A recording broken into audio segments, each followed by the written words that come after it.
네, 오늘 우리 고려사를 본격적으로 들어왔습니다. 고려. 자, 그래서 오늘 우리 13강 같이 한번 진행을 해볼 예정이고요. 그래서 13강 다 하고 14강 그리고 15강, 16강까지 함께 진행을 해보도록 하겠습니다. 자, 지난 시간에 선생님이 고려사 한 번에 정리해준다고 했었잖아. 얘들아, 오늘 수업에서 이제 보면은 느낄 거야. 큰 도움이 되는구나 라는 거를 여러분들도 알게 되실 겁니다. 자, 고려가 건국된 거는 918년. 후 고구려를 세웠었던 누구를 밀어냈었지? 정답. 궁예를 밀어내고 이 통일신라의 호족 세력이었었던 왕건, 이 궁예의 부하였었던 왕건이 이제 실권을 주도하여 나라의 국호를 뭐로 계층했다? 고구려를 계승한 고려로 계층을 하게 된다. 수도는 어디로? 철원에서 다시 개경, 송악으로 오게 된다는 거. 자, 그리고 918년에 이렇게 건국됐었던 고려, 우리가 고려사를 몇 등분으로 나눌 수 있다고 그랬어요? 네, 5등분으로 나눌 수 있다라고 말씀을 드렸습니다. 조금 부족하네요. 네, 이렇게 마무리를 지어볼게요. 도움이 될 거라고 했어요. 보세요. 자, 고려를 건국한 사람 누구? 태조? 왕건이 되죠. 자, 그리고 이제 6번째 왕이었었던 성종대부 한번 나누고요. 그리고 이제 무신정변, 1170년에 일어났었던 무신정변, 그리고 개경환도 이렇게 정리하고, 자, 그리고 누가 핸드폰 알람이 이렇게 띵 울리는 거죠?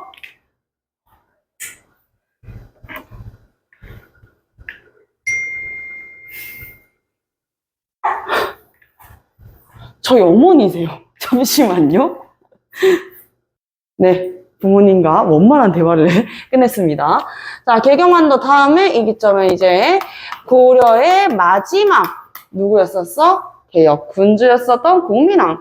그리고 이제 조선이 건국되면서 1392년에 조선이 건국되면서 끝이 나게 된다 라고 이야기했었죠. 기억나실까요? 네, 그럼요. 다 납니다. 자, 태조 왕건 때부터 성종 때까지 이제 사회적인 실권을 꽉 쥐고 있었던 세력들 누구라 그랬었지?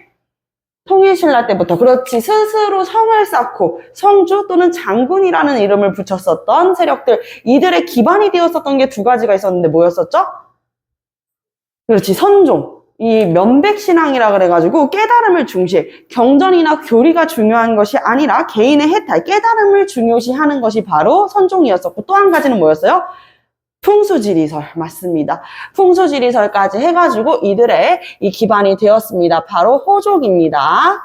자, 호족 세력들이 이때는 실권을 강하게 쥐고 있었다라고 볼 수가 있겠고요. 자, 그리고 성종 때부터는요, 이제 음서라고 하는 제도가 있었단 말이야. 관리 제도 중에 음서라는 제도가 있어. 음서. 이 음서를 통해 가지고 한 집안에서 계속 관직을 꿰차는 거야. 음서라는 제도가 무엇이냐면 5품 이상의 관료의 자제는 그 관직 자리를 계속 물려받는 거야. 자, 그래서 이 음서라는 제도를 통해 가지고 사회적 실권층이 되었었던 사람들을 우리가 문벌귀족이라고 합니다. 문벌귀족. 그래서 문벌귀족으로 인했었던 이 커다란 사건이 하나 일어나게 되고, 이 사건을 계기로 우리 조선의 모든 역사, 고려의 역사까지, 조선과 고려의 역사, 이 1000년의 역사에서 가장 커다란 사건, 이 신채호 선생님은 민족주의 역사 사학자였었던 신채호 선생님은 이때를 보면서 조선 천하 제1의 사건이라고 이야기를 하거든요. 그 2가지 사건이 일어나게 되고요. 자, 그리고 무신정변부터 개경환도까지는요, 이때는 이제 무신이 정변을 일으켰잖아. 그럼 무신들이 실권을 차지했죠. 무신집권기. 자, 우리가 몽골에 침입해서 여러 차례 맞서 싸웠지만 결국에는 이제 여몽연합군에 의해 가지고 진압이 됩니다. 그렇게 되면서 본격적으로 누가 간섭하기 시작해? 몽골이 간섭하기 시작해. 우리가 이 시기를 무슨 간섭기? 원간섭기라고 이야기해요. 원간섭기라고 이야기하면서 이 원나라랑 조금 친하게 지내는 세력들, 친원파 세력들, 건문세족, 불법적으로 토지나 노비를 이제 축적하는 건문세족들, 이 실권을 꽉 쥐고 있었다, 이렇게 볼 수 있겠고요. 자, 그리고 공민왕 때부터, 공민왕 때부터는요, 이 건문세족을 견제할 수 있는 세력들을 등용하게 되는데요. 새로운 학문을 연구한 누구들? 그렇지, 신진사대부가 이제 떠오르는 새로운 이제 실권층이 되었습니다. 그리고 이 신진사대부가 조선까지 가게 되면서 뭐가 되는 거야? 두 가지로 나눠요. 개국공신이 되거나 나라를 세우는데 일조한, 공을 쌓은 신하라는 뜻, 개국공신이 되거나 아니면 무엇이 되었었다? 사림 세력이 되었었다. 선비들이 수풀에 들어가서 살았다. 사림 세력이 되었다. 여기부터는 여러분들 2학기 기말고사 시험 범위가 되겠습니다. 아마 우리 또 2학기 때 같이 볼 수 있겠죠? 자, 그러면 같이 한번 시작을 해보겠습니다. 일단 선생님이 고려사는 여러분들 너무 깊게 들어가면 머리 아파 하더라고. 우리 고등학생 언니 오빠들은 고려사를 이제 쉽게 쓱쏙 풀어내지만 여러분들은 고려사를 지금 처음 만나는 거잖아요. 그쵸? 처음 만나죠? 그쵸? 그러니까 어려울 수 있겠어요.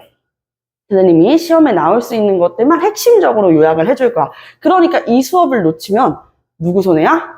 여러분 손해가 되겠죠. 그쵸?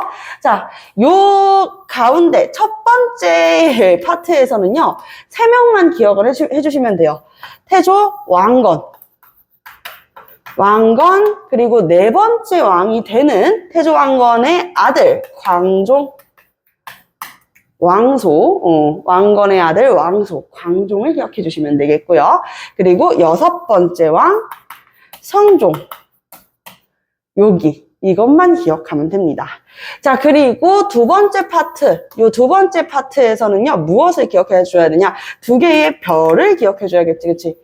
2개의 별을 기억해 줘야 된다. 첫 번째 별은요, 우리가 이자겸의 난이라고 하고요. 이자겸의 난, 그리고 두 번째 별은 우리가 뭐라 그러냐? 묘청의 난, 이라고 이야기를 하고 있습니다. 묘청의 난. 다른 이름으로는 서경천도 운동이라고도 불러요. 서경천도 운동. 그리고 이때 1번과 2번 사이에 외세 침입이 있었는데 바로 거란의 침입이 있었다. 거란의 침입. 거란은 몇 번 침입했다 그랬었죠? 1차, 2차, 3차까지, 그치, 3번 침입을 했었죠. 그래서 1차, 2차, 3차 기억을 해 놓으시면 되고, 자, 이자겸이라는 인물이 있네요. 자, 이자겸, 여기 별 1. 요 무렵 때부터 우리의 침입을 했었던 또 외부적인 세력들이 있었어. 누구였었냐? 거란 말고 여진이 침입을 하게 돼. 여진. 금과의 대립, 금의 침입. 이거는 2가지로 나눠요. 여진족일 때, 그러니까 나라를 세우기 전에 이 여진의 세력들이 침입했을 때,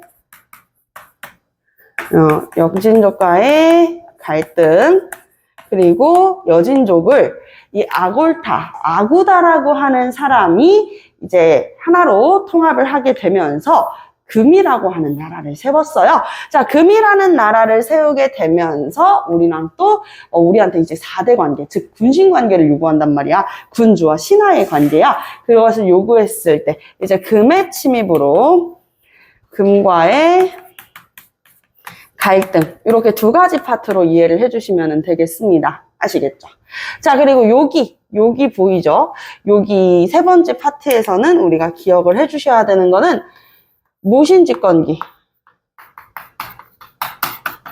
어떻게 무신집권기가 시작됐는지가 중요하기보다는 무신집권기를 2가지로 나눌 수가 있어. 어떻게 나눌 수가 있냐?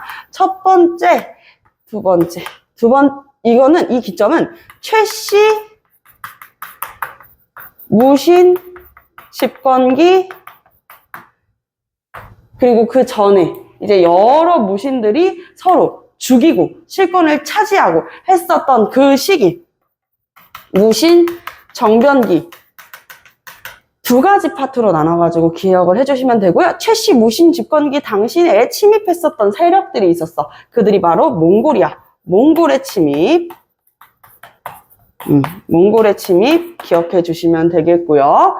요 세 가지 선생님이 설명을 드릴 거예요. 자, 그리고 개경 황도 때부터 이제 공민왕 때까지 원관섭기. 요 네 번째 파트는요, 원관섭기 고려의 관제 격화. 원나라가 우리나라를 직접적으로 우리 고려를 간섭하기 시작하면서 그동안 왕을 부르는 이런 조나 종이라고 했었던 묘호들이 갑자기 격화하게 됩니다. 더 내려가요. 그러니까 갑자기 왕이라고 부르는 거야. 근데 국민왕 이전에는 뭐라고 불렀냐면 충성한다는 거야. 어디에? 원나라, 몽골한테. 그래서 충땡왕 이렇게 불렀어. 충렬왕, 충수왕, 충선왕 이런 식으로. 이해되셨죠? 그 시기 우리가 어떻게 간제가 격화되었었는지가 중요하고, 마지막 다섯 번째 파트에서 중요한 것은 공민왕이잖아. 그치? 공민왕. 그래서 공민왕의 개혁정치 까지가 여러분들의 시험 범위입니다. 이렇게 고려의 500년 역사를 선생님이 최대한 짧게 정리를 해드렸어요. 그러니까 크게 어렵지는 않죠. 그리고 여러분들이 좀 어렵게 느꼈었던 이민족의 침입, 외부의 침입, 외세의 침입에서는 거란이 첫 번째가 되고, 두 번째가 여진, 세 번째가 몽골의 침입이 되겠다. 요것도 선생님이 설명을 드릴 거예요. 자, 그렇다면은 같이 한번 시작을 해보도록 하겠습니다. 태조 왕건입니다. 왕건.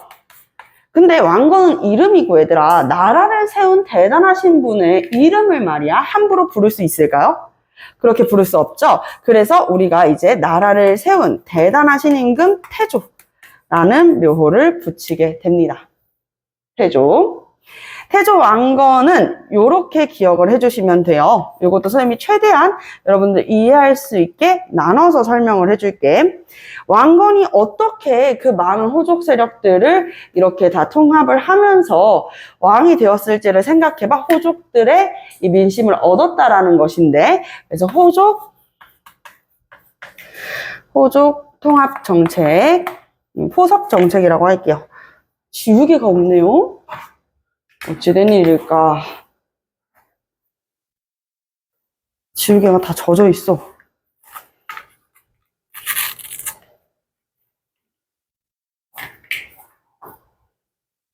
살짝 젖었어. 조족 포섭과 견제 정책. 요거. 그리고 두 번째는 민생 안정책. 요 정도. 네, 세 번째는 북진정책. 북진정책. 이렇게 나눠가지고 설명을 드릴게요. 일단은 왕건도 눈치를 봐야 되는 세력들이 있었어. 누구야? 바로 호족 세력들인 거야. 호족들의 눈치를 이렇게 좀 봐야 되는데, 왕건이 왕이라고 해가지고 본인이 하고 싶은 거를 마음대로 다 할 수는 없었다라는 거야. 알겠지? 그래서 어느 정도 호족들의 눈치를 보니까 호족들이 좋아할 만한 것도 해주고, 그리고 자기 편으로 좀 만들고, 그리고 호족들 세력들이 너무 활기하지 않도록 조금씩 진정을 시켜주는 정책을 시작을 할 건데요. 그 중에 첫 번째가 바로 결혼입니다. 혼인정책. 태조 왕건은요, 정말 30명 가까운 아내를 두었었어요. 얘들아, 아내가 30명 가까이 29명이나 되는 이 아내를 거느린다고 생각해봐. 선생님은 한 7번째부터 기억 못할 것 같아. 근데 이렇게까지 많은 부인을 거느린다는 게 여자를 좋아해서, 여색을 즐겨서 그런 건 아니라는 거야. 그럼 뭐 때문에 이렇게 많은 사람들과 결혼을 했냐? 생각해봐. 이름난 호족의 가문들, 호족의 집안들이 있어. 여러분들, 어떻게 하면은 이 나를 언제든지 공격할 수 있는 강자를 내 편으로 만들 수 있겠어? 친구하면 되겠어? 아니지. 친구는 언젠가 배신하면 끝나잖아. 그러니까 죽여요. 안 되죠. 죽이는 것도 어떻게 보면은 갈등의 시작이잖아. 그치? 그런 빌미를 만들어주는 게 아니라 가족이 되는 거예요. 가족이 되면은 어떻게 하지 못하겠지. 그렇게 생각을 하니까 혼인 정책을 통해서 자신의 성씨를 하사하는 하사다의 성씨의 사성 정책을 펼칩니다. 자신의 성씨인 왕씨를 하사하는 것이에요. 자, 그리고 두 번째는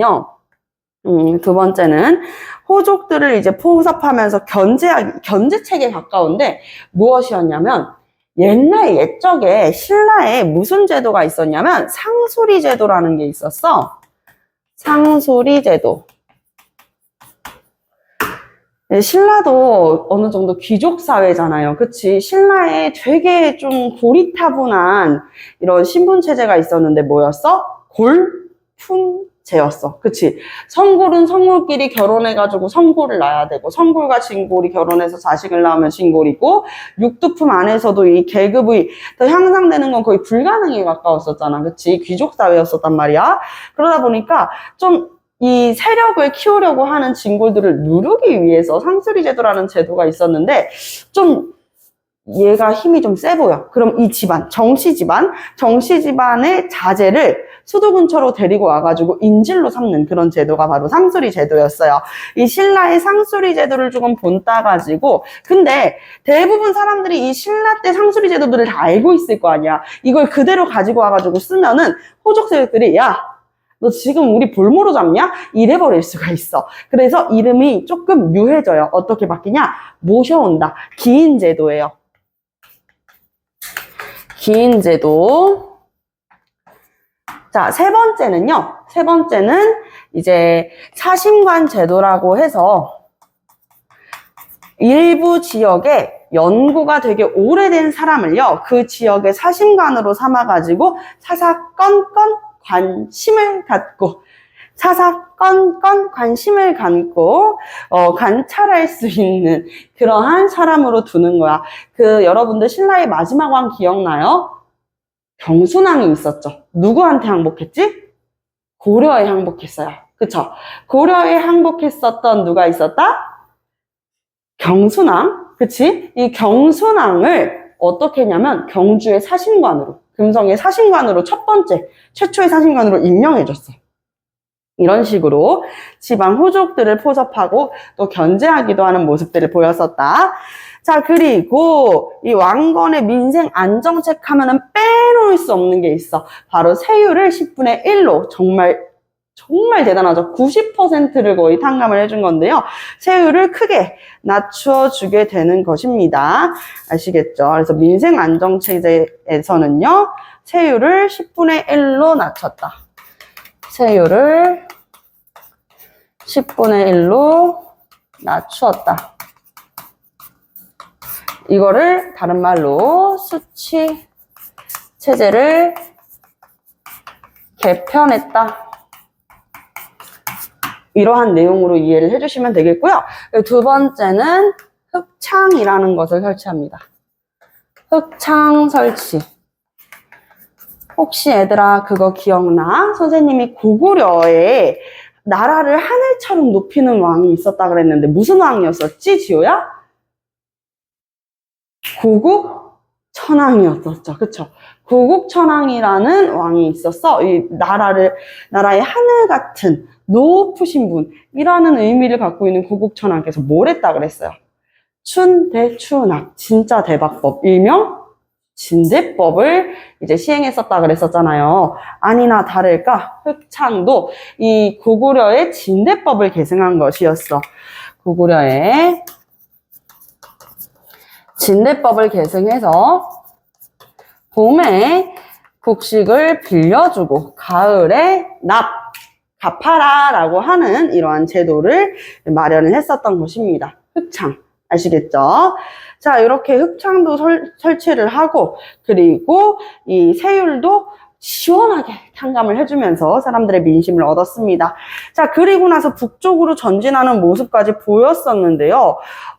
우리 고려가 통합을 했었던 세력들을 떠올려 보면은 일단 누구 있어? 신라. 그치? 통일신라. 그리고 누구 있어요? 후백제. 그리고 누구도 후백제도 항복했고. 그리고 세 번째는 뭐였어? 926년에 멸망되는 누구에 의해서? 거란에 의해서. 바로 바레민. 근데 애들아, 바레는 어디를 계승했던 나라야?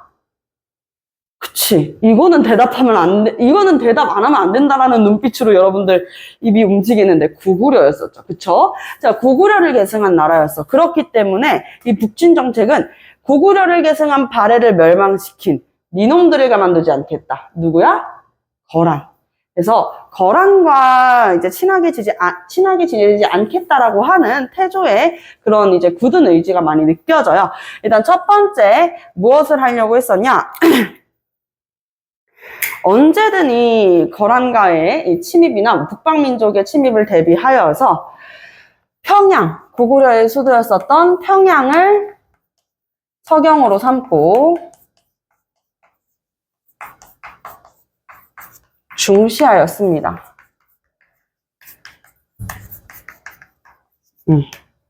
평양을 서경으로 삼고 중시하는 모습을 보였습니다. 자, 그래서 이제 평양 이꼴 서경이라고 알고 있으면 돼요. 서쪽의 수도라는 뜻이야. 자, 고려에는 수도가 크게 보면 세 가지가 있어요. 고려의 수도 어디라 그랬지? 송악. 개경이죠, 개경. 그죠? 이 개경으로부터 서쪽에 있는 수도가 서경이 되고 동쪽에 있는 수도가 동경이 돼. 나중에 이제 성종 때 동경으로 더 격상이 되는데 동경은요, 옛 신라의 수도야. 어디였지? 불국사. 어디? 경주, 금성. 서경은 여기죠. 그쵸? 평양. 고구려의 수도. 옛 고구려의 수도. 이렇게 고려의 수도 세 군데, 그 중에서도 본 수도는 개경인 거야. 이해됐죠? 그리고 서경을 중시하라. 훈요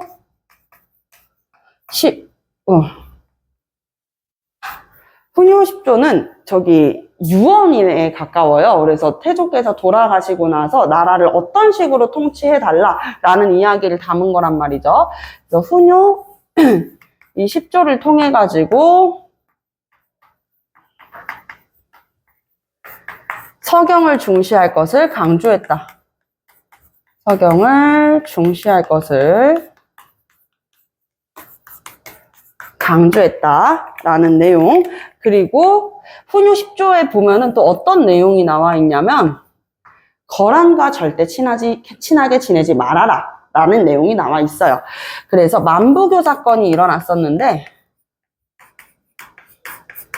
거란에서는 야 고려 너네 좀 강해 보이는데 마음에 들어.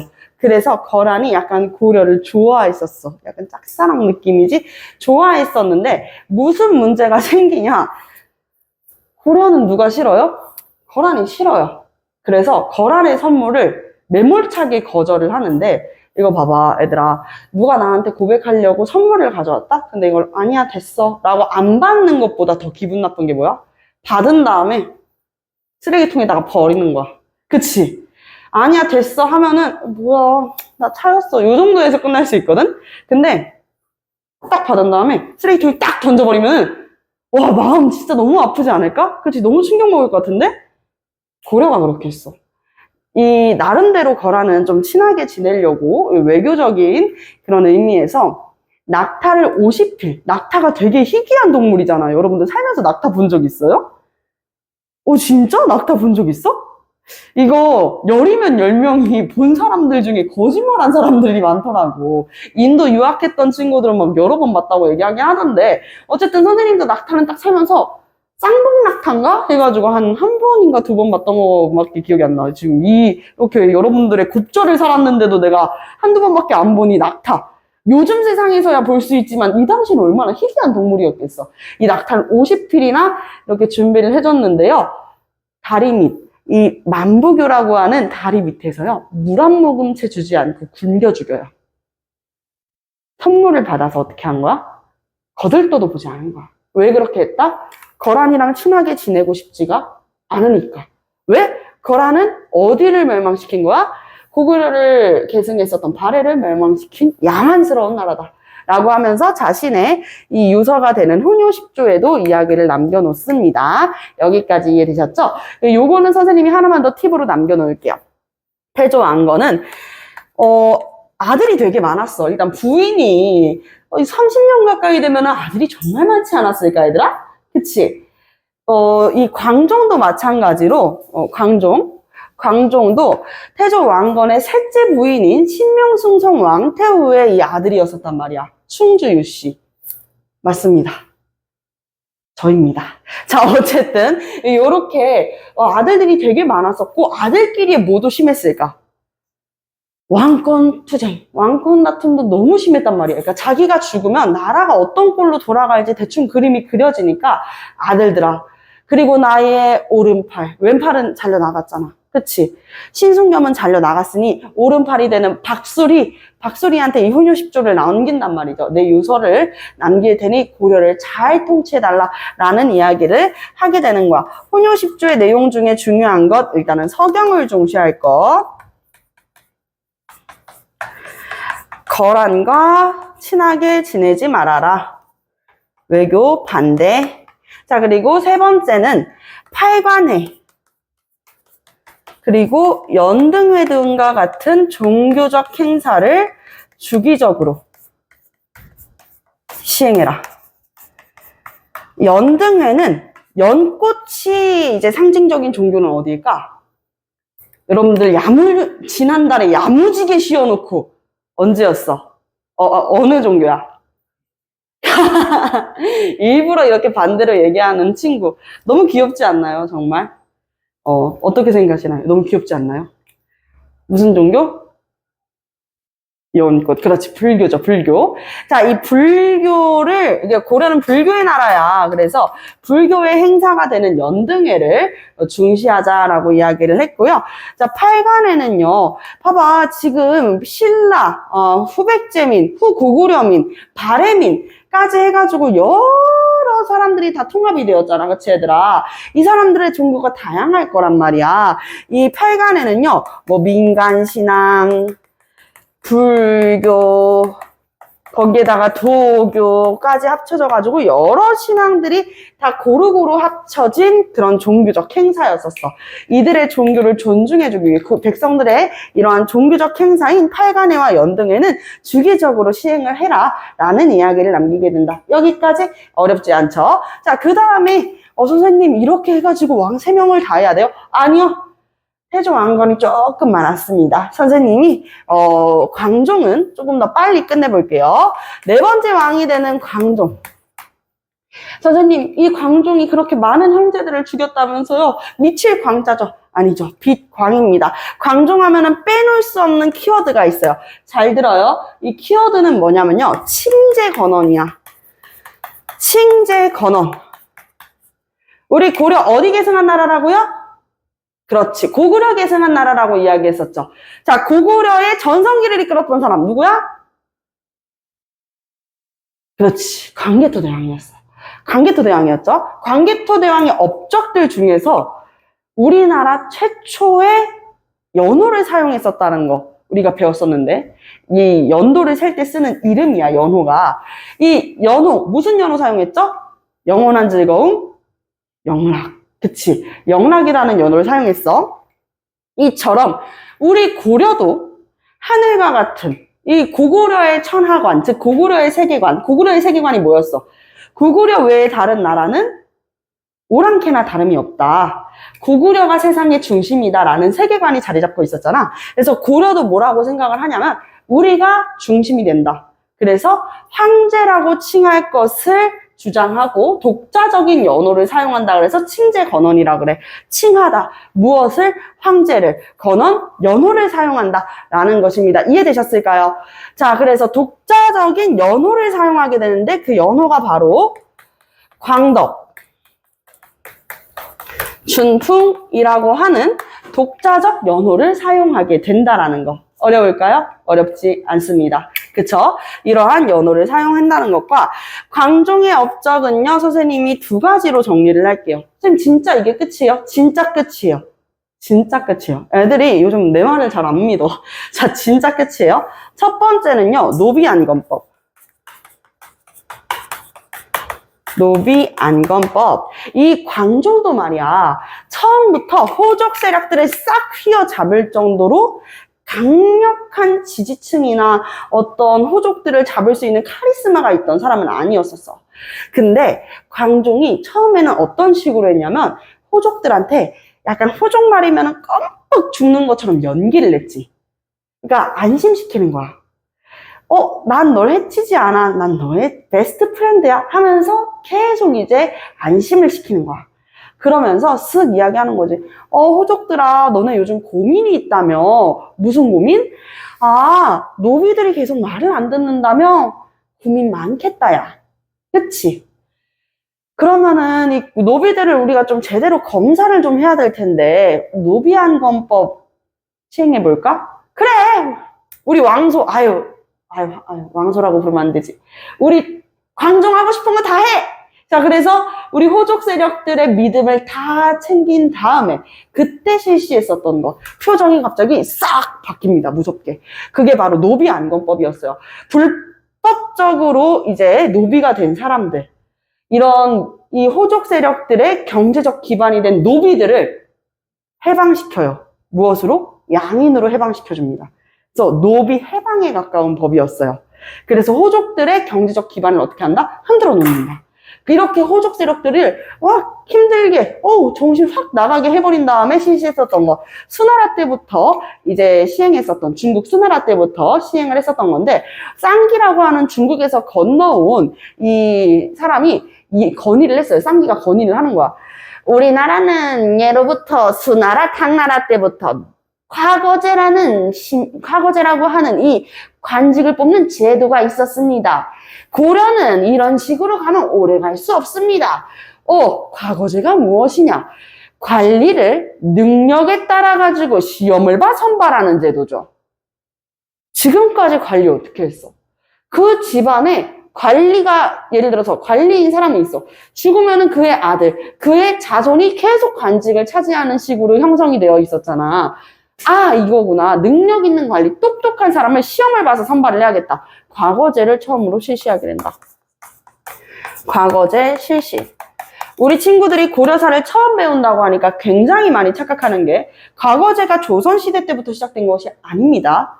아시겠죠? 바로 고려 전기 광종 때 시행이 된 것이다. 이렇게 인지를 해주셔야겠습니다. 이해되셨나요? 대답 이해되셨나요? 네, 좋아요. 자, 그래서 광종 때 이렇게 노비안건법과 과거제가 실시되었었다. 그리고 독자적인 연호를 사용하면서 이 황제라는 칭호를 주장을 했었다. 이렇게 보면 될 것 같아요. 자, 이제 여섯 번째 바로 성종입니다. 성종 때는요, 여러 가지 체제가 바뀌게 되는데요. 그런 것들을 캐치해주는 게 가장 주된 내용이에요. 성종 때 굉장히 똑똑한 신하 하나가 건의를 해. 그 신하가 누구였었냐면 최승로라는 사람이야. 선생님, 이거 저희 지난 시간에 이런 비슷한 이름의 사람 배웠었는데, 그 사람은 통일신라. 진짜 성격 안 좋은 여왕. 진성여왕. 그치? 이 진성여왕 때 원종과 애노의 난, 그리고 적구적의 난, 그리고 견훤의 난 등 다양한 이제 사회적 혼란이 일어났던 진성여왕 시기 시무 10조를 올린 인물이었지만, 선생님이 얘기했죠. 요즘 말로 여러분들의 신조어를 빌려서 얘기하자면 일십당했다라고 표현을 했었잖아요. 그치? 애들아, 그치? 자, 그런데 이 최승로는요, 시무 28조를 건의하게 됩니다. 다른 점이 있어. 이 최치원의 신라 당시 최치원의 시무 10조는 수용되지 못했잖아. 그쵸? 수용되지 못했지만 이 최승로의 시무 28조는 수용이 됩니다. 이해되셨죠? 이해가 되셨다면 이쪽으로 자리해 주시면 감사하겠습니다. 네, 자리해 주시면서 선생님이 지금 프린트를 뽑아드렸으니까요. 프린트 가져오시고 바로 시험 시작할게요. 자, 이렇게 시무 28조가 받아들여진다라고 이야기를 했죠. 자, 다시 돌아와서. 선생님, 그러면 이 시무 28조의 내용이 뭐예요? 이것도 많아요. 28조인데 28조 우리가 다 알아야 될까? 오케이. 그럼 다음 시간에 시무 28조 시험 보도록 하겠습니다. 자, 시무 28조 내용을요. 이렇게 선생님이 3개로 나누어가지고 정리를 해볼게요. 첫 번째는요. 불교의 폐단을 시정해야 된다. 왜냐면 고려가 불교의 나라잖아.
전화 주세요.